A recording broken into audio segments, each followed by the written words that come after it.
Hi everybody, this is Joshua Kirk back to you once again on YouTube, and now it's time for episode 11 of Album of the Day, and sorry I haven't done this in a while. I haven't done it in like 20 or like 22 days, but now, I finally figured out what I wanted to review, so now I'm gonna do it.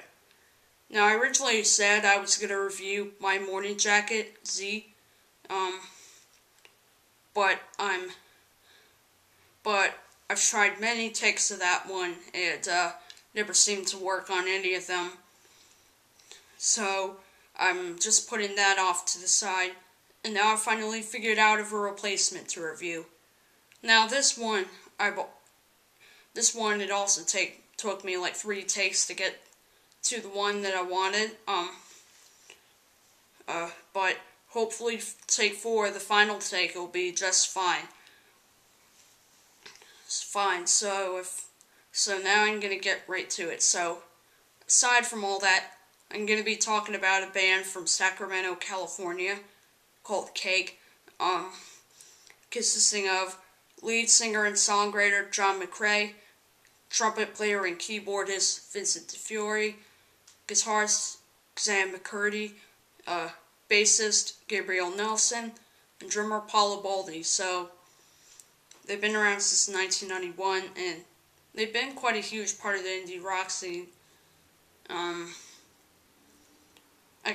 I could have meant, and I almost forgot to mention the band that's called Cake. Just saying the band name again, since I don't remember if I said it before at the beginning of this video. But anyway, the band is called Cake. They've been around since 1991, and they've been quite a well-known part of the indie rock scene. I'm going to be reviewing their 6th album. By far, probably the best they sounded in the studio. The album is called Showroom of Compassion. This is released on Upbeat Records, basically Cake's own record label. It is recorded in Upbeat Studios. And this is like the 3rd release on Upbeat Records for this band, following 2007's B-Sides and Rarities and 2009's special edition of their first record, which came out in 1994, called Motorcade of Generosity. After leaving a very small record label called Capricorn Records that they were on for their first few albums, and Columbia Records that they were on for their last couple of albums. And this is their first album in 7 years, since 2004's Pressure Chief, so it's been a pretty long gap between albums, and this was released on January 11th, 2011. So here's the cover, basically a dramatic cover art on here, basically a tiger eating a woman, which is pretty violent for Cake to do on their artwork, so pretty intense idea for the artwork. Spine in the back. The songs on here are Federal Funding, Long Time, Gotta Move, What's Now Is Now, Mustache Man, Wasted, Teenage Pregnancy, Sick of You, Easy to Crash, Bound the Way, The Winter, and Italian Guy. And what's cool is that this album, just like most of the Cake albums, is that Cake has been producing their own material, which is really cool. Instead of basically just hiring a diverse producer, Cake is just doing their own thing. Inside there's the credits, like the credits for the songwriting, and like the credits of who played what, like Vincent DiFiore on trumpet and keyboards.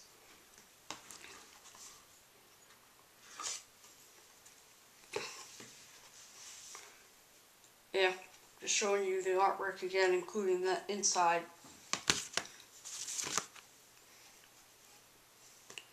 Alright, so here's the CD itself, which you can see my flip video camera in there.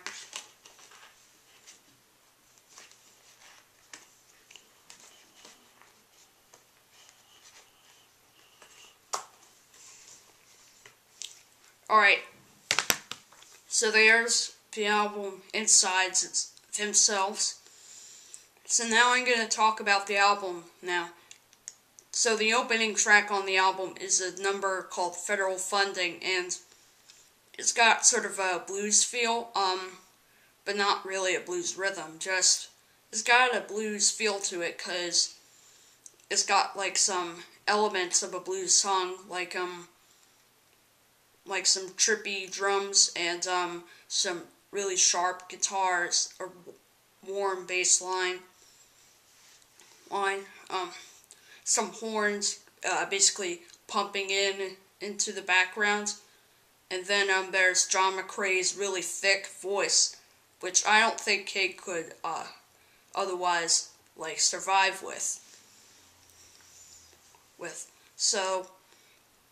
Survive without, so it's really cool that they're going for a classical Cake sound, and instead of basically pushing the envelope, they're not, like, pushing their sound or anything like that.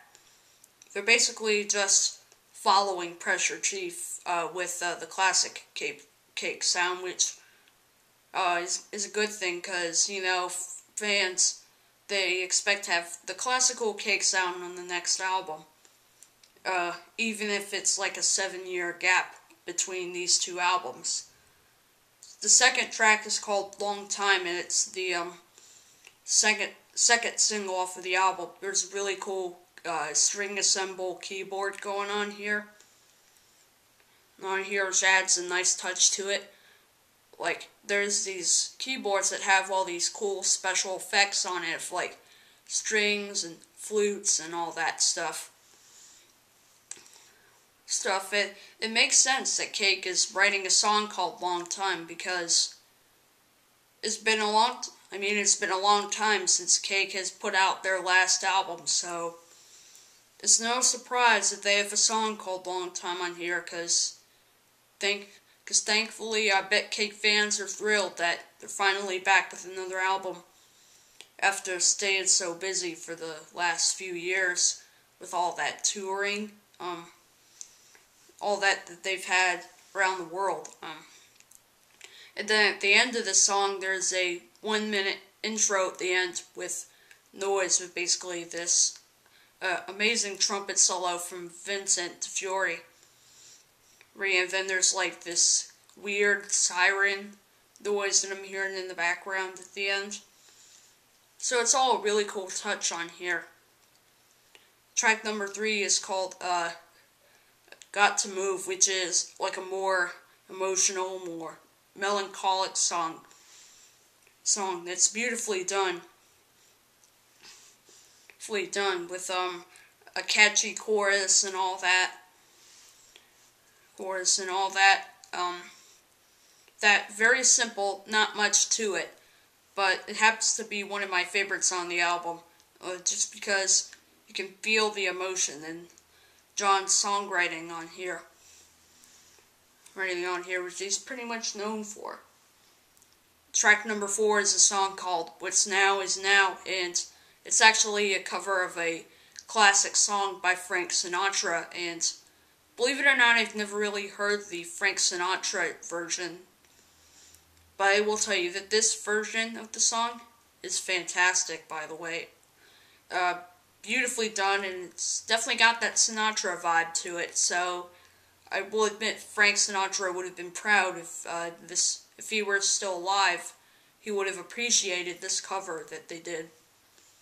The 5th track is probably my favorite song on the album, called Mustache Man, and that's the latest single off of the album. The 3rd single following Long Time. The first one is called Sick of You, which I'll talk about later. And it's got really cool elements going on with, like, great riffs. Like, the riffs on here, are really cool. Starts out basically as like a normal rock and roll song. With those sharp guitars. And then it eventually comes in with the really fuzzy bass line the drums are basically just crashing in, and then there's the horns coming in, which is basically what you'd expect from a Cake song.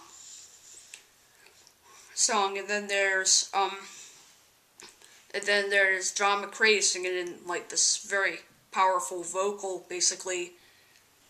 Believe it or not, I think Xan McCurdy actually said that this song was kind of about some things that scared him as a 7-year-old kid. So I think that's why he had to go for like a more dramatic vocal performance on here. It's definitely what he's going for here. And then for the last minute or so of the song, it's definitely got a true rock and roll ending. And then there's all these cool keyboard effects going on here too. So everything about that song is great. There isn't one thing about that song that disappoints me. So there's not one thing in this song that disappoints me. Everything about it is just great. Just very cool for Cake to do that. The next song in here is called Teenage Pregnancy, and there isn't any words in here, basically just an instrumental. But I love the way that the song was structured. Like, it starts out with just a piano-driven intro, and then it's building up, eventually getting this keyboard part that has pretty much the same tempo as the intro does, with a very simple guitar riff and all that in there. The 7th track is called Sick of You, which is the first single off of the album, released in October of 2010, so that's pretty much the song all of you have probably heard first from this album, before hearing, like Federal Funding and Long Time and Mustache Man and whatnot. The song is really cool. I can see why it topped the alternative Billboard charts, because it's a really catchy song. It's catchy enough so it can be played on radio. Like, I bet this song would be played like crazy on alternative radio.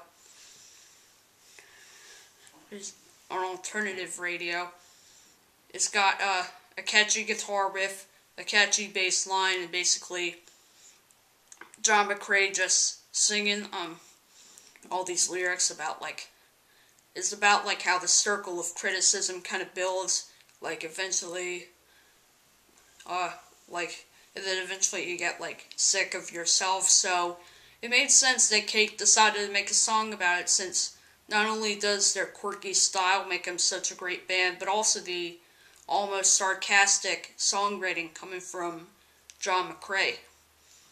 The next track is called Easy to Crash, and it's got a keyboard riff that sounds kind of like some horn from a police car or something, which really fits in with the overall song. The title pretty much says it all. It's got keyboard riffs that sound like a siren, and there's even all these sound effects that's been recorded, basically I'm envisioning this street.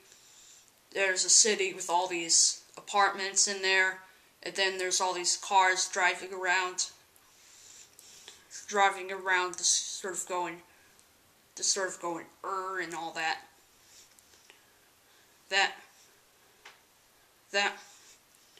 And then the end of that song is so catchy with the call and response thing with it would be easy, so easy, all that. Track number 9 is called Bound the Way, and it makes sense that Cake wrote a song like this because they've been on the road a lot, and they've toured in New York, London, Barcelona, Berlin, basically mentioning all the mentioning some of the parts of the world that they've been touring, and it's got sort of a country feel to it, and the song almost has the same. This song pretty much has some similarities to the song Mexico off of Prolonging the Magic. I guess you could go on YouTube and compare those two songs and just see what I mean, with like the intro with the acoustic guitar, and then there's like some slide guitar coming in the background. And then eventually there's the trumpets, which add sort of a Latin feel to it. So just compare those two songs and just tell me you understand what similarities those two songs have. And it's a great song, like some well done, with some well structured folk rock sounds to it. Track number 10 is called The Winter, which is probably the most Beatles-esque song on the album. Probably the most McCartney-esque song I feel like Cake has ever written. Written with like the piano and the jingle bells. No, the jingle bells and these assembled strings and all that. Little strings and all that. And it's the perfect song for this time of year. It's no surprise that I've been listening to this album this December, since this song is called The Winter and it does have jingle bells and does have some holiday references in it, so it's no surprise that it fits in with this kind of season right now. And the closing track is a song called Italian Guy, which it's just a funny little song. It's not about perfection. It's basically just a funny little way to close the album. But I'm getting some good envisions of I'm definitely getting some good envisions of things while listening to these songs. Like on this song, I'm like picturing this Italian guy with a gray hair and mustache and a pinstripe suit and all that. And I'm kind of picturing this funny picture of him like fighting with some other guy about him like making a very important point. It has sort of a Baroque pop feel to it, thanks to the trumpet arrangements and the strings and this like harpsichord or something like that in the background. Overall, I think the album is definitely worth a listen. If you love the band Cake, if you've been listening to them ever since they started out with Motorcade and Curiosity, like building up with like Fashion Nugget and all that, this is definitely the album to go for. If you're a Cake fan, it should be no surprising album to you, because it doesn't really stray away from the classical Cake sound. Cake sound. Cake song, they're basically just following Pressure Chief with something amazing. If you're new to Cake, I would highly recommend you start with their earlier work before you go to this. Go to this one, so that way you'll understand how amazing their music is. So I'm going to give this album an 8 out of 10. 8 out of 10. It's just an album, probably one of my favorite alternative albums of 2011. 11 is definitely a pretty popular album for the band, so highly recommend you check this out if you haven't heard it yet. Alright, that's going to wrap it up for episode 11 of Album of the Day. Stay tuned for episode 12, and stay tuned for episode 12.